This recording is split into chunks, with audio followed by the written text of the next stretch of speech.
Forecast coming up. Travis, thanks. The more than $800 million tax extension plan to boost buildings all over the city of Tulsa passed overwhelmingly last night. For many of the organizations receiving funding, it brings a sigh of relief. It means that they can get to work. News on 6's Kristen Weaver is live to break down some of the funding and what's next. Kristen?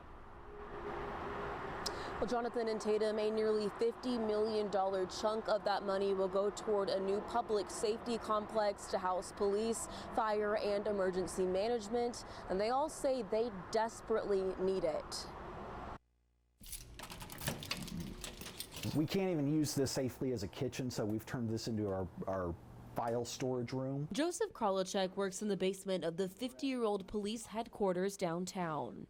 As Tulsa's emergency management director, he deals with disasters and often spends hours among hours in cramped old spaces without a working kitchen. Aging equipment, bug infestations, and bad water are just the start of the issues his crews have to work around. This is going to really put us into a good position to maintain and to improve our overall response capabilities for the citizens of Tulsa, not today, but even tomorrow. The new building will go in an existing city-owned building along with Tulsa Police and Fire. I want the Tulsans to understand that when a police department and a fire department are willing to share a facility, it's a good use of their economic dollars. And it's also reflective on the relationship that we have between each other. Fire Chief Michael Baker says several of the department's trucks and ladders are old and falling apart, and so are fire buildings. The new public safety building is among the $270 million towards city facilities like the Performing Arts Center, parks, zoo, and more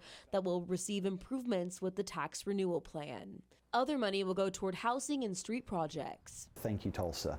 I was incredibly overwhelmed and grateful at the support from the community. Now, it's not clear yet which city-owned building will be renovated to house this new public safety complex, but now that this vote has passed, the work can begin.